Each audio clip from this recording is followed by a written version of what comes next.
Doctor Anjan Shastri, doctor Anjan Shastri.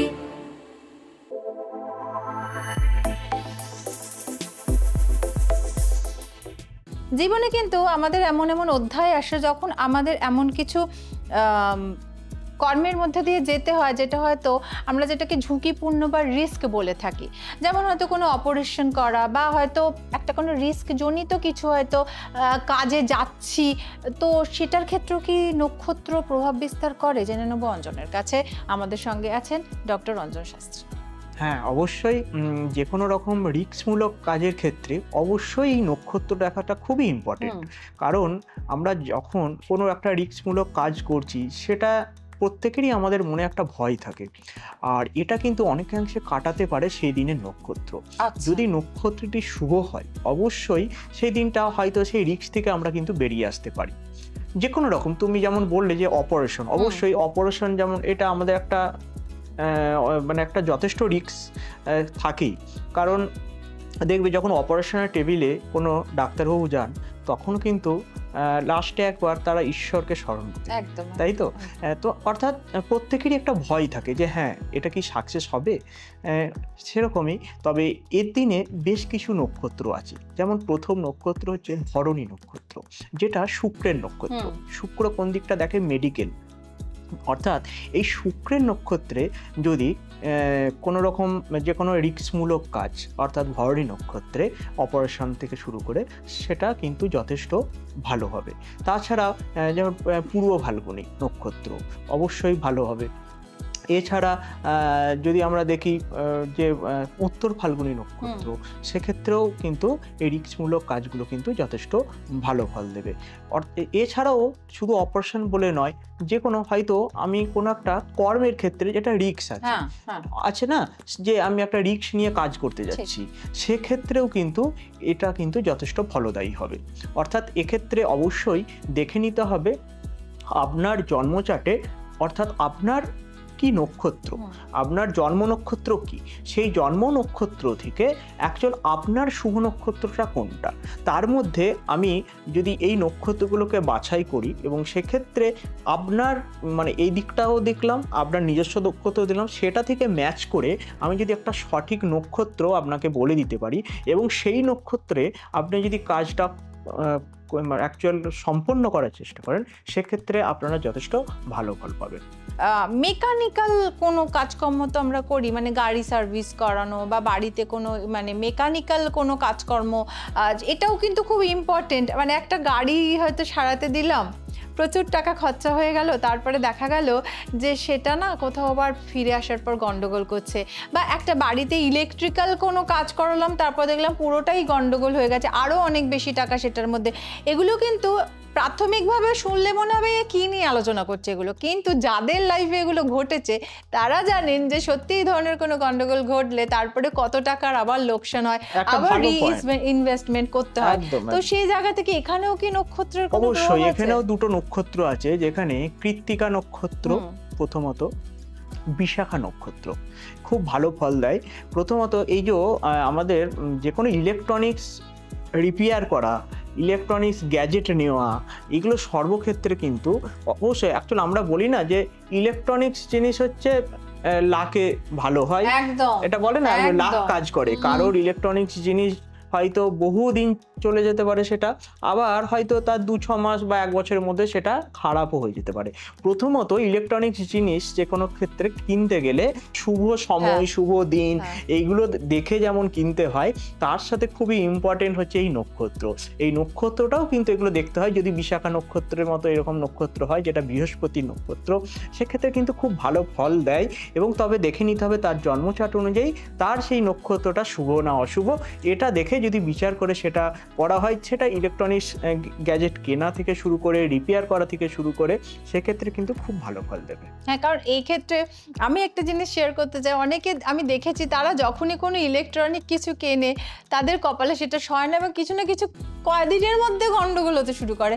আবার এমন মানুষকেও দেখেছি যারা কিছু তাদের না খুব ভালো ফল দেয়। তো তার মানে এইখানে কোথাও একটা নক্ষত্রের সমস্যা হচ্ছে, সেই জন্যই এই গন্ডগোলটা। তবে আরেকটাও আমি দেখেছি এখানে যদি রাহু তার দুর্বল থাকে জন্মছকে, সেক্ষেত্রে তার ইলেকট্রনিক্স গ্যাজেট খুব ডিস্টার্ব হয়, কিনলেই গন্ডগোল। রাহুর মানে কুপ্রভাবে তার ইলেকট্রনিক্স জিনিস শুট করে না। তার মানে এটা কিন্তু পরিষ্কার যে যেমন রাহু কেতু মানে এগুলো যেমন আছে, কিন্তু নক্ষত্রের একটা বিশাল প্রভাব দেখা যাচ্ছে, যেটা সত্যি সত্যি গন্ডগোল তৈরি করে আমাদের লাইফের বিভিন্ন, এই যেমন ইলেকট্রনিক্স গ্যাজেট বা গাড়িটা আমার জন্য মানে হয় না, আমরা বলি শুভ গাড়ি অশুভ গাড়ি, এই গাড়িটা কেনার পর থেকে আমার খুব ভালো হয়েছে, এই নিয়ে আমরা আলোচনা করেছিলাম একদম একদম একদম। তো এইগুলো আমরা কিভাবে লাকি বানাবো কোনো কিছু, হ্যাঁ অবশ্যই এই লাকি বানানোর ক্ষেত্রে অনেক কিছু এই গাইডলাইনগুলো ফলো করতে হয়, সেক্ষেত্রে অবশ্যই সেই জিনিসটা আমার জীবনে কিন্তু লাকি হয়েই উঠবে। ডক্টর অঞ্জন শাস্ত্রী সমাজের বিভিন্ন স্তরে জ্যোতিষশাস্ত্রকে এগিয়ে নিয়ে যাওয়ার জন্য এবং সঠিক পথপ্রদর্শক হিসেবে দীর্ঘদিন ধরে কাজ করে চলেছেন, এবং তাতে আমরা অনেক মানুষ দিনের পর দিন উপকৃত হয়ে চলেছি। এরকমই কর্মস্বীকৃতির জন্য তিনি ভারতবর্ষে এবং ভারতবর্ষের বাইরে অনেক অনেক অনেক সম্মানে ভূষিত হয়েছেন। দেখে নেব তারই কিছু ঝলক।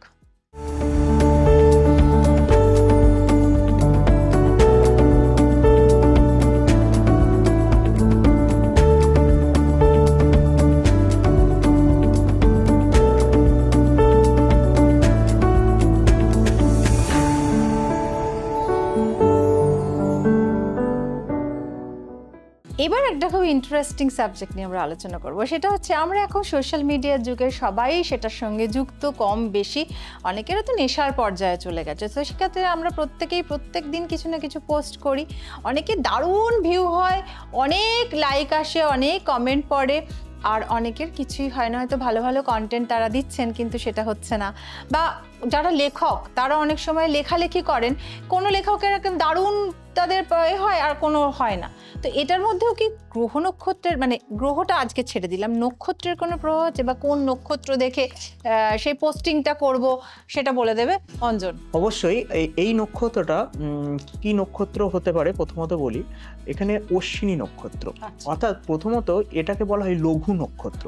আজকে তুমি এটা খুব সুন্দর একটা প্রশ্ন করেছো যে আমরা প্রত্যেকেই আজকে সোশ্যাল মিডিয়ায় আমরা কিছু না কিছু পোস্ট করে থাকি, কেউ লেখালেখি করছে, অর্থাৎ সেটা কতটা ছড়িয়ে যাচ্ছে, কতটা ভাইরাল হচ্ছে, আর প্রত্যেকে এই ভাইরালের জন্য প্রত্যেকে আজকে কিন্তু ছুটছে, তাই তো?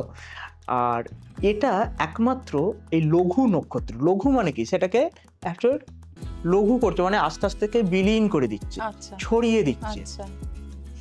এটা হচ্ছে এই লঘু নক্ষত্রে যদি হয়, যেমন পুষ্যা নক্ষত্র, এই নক্ষত্রগুলো কিন্তু লঘু নক্ষত্র বলা হয়।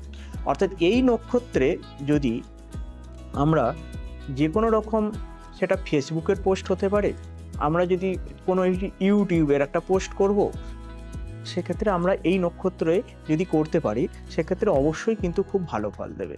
অর্থাৎ লঘু নক্ষত্রটাকে আমাকে নির্বাচন করতে হবে। এক্ষেত্রে আমার একটা প্রশ্ন, সেটা হচ্ছে যে এই যে নক্ষত্র নির্বাচন, সেটা কি প্রত্যেক দিন বদলে যায়, নাকি কোনো মানুষের কোনো একটা পার্টিকুলার নক্ষত্র থাকে, মানে সে প্রত্যেক দিন কি তাহলে তোমাদের মতো মানুষের সঙ্গে যোগাযোগ করতে হবে, না সে নিজের কোনো পদ্ধতি আছে যেটার মাধ্যমে সে বুঝতে পারবে? এখানে একটা পদ্ধতি আছে অবশ্যই, যে আমরা এই নক্ষত্রগুলো কিভাবে দেখব।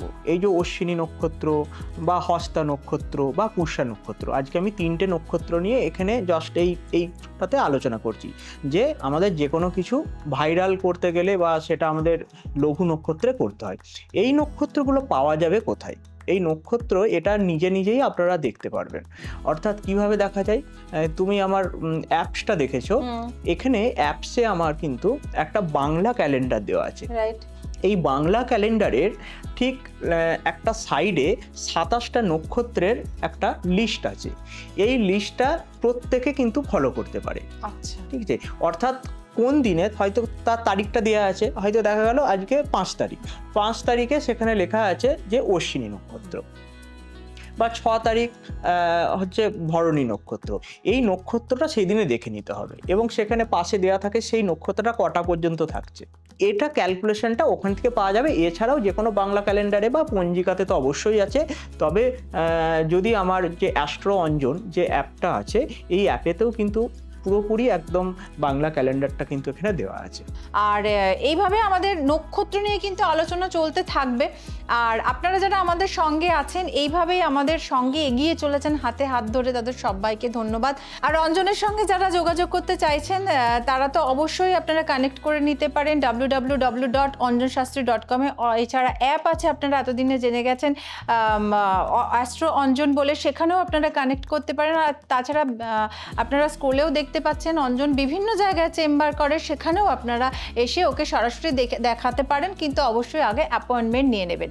আর আপনারা যারা আমাদের ফেসবুক এবং ইউটিউবে এই শোটি দেখেন প্রত্যেক দিন, কিন্তু এখনো ভুলে গেছেন যে একটু লাইক আর শেয়ারটা করে দিতে, প্লিজ একটুখানি লাইক করে দেবেন, সাবস্ক্রাইব করে নেবেন এবং অবশ্যই বেল বাটনটি প্রেস করে দেবেন যাতে সমস্ত নোটিফিকেশন আপনাদের কাছে পৌঁছে যায়। ডক্টর অঞ্জন শাস্ত্রী।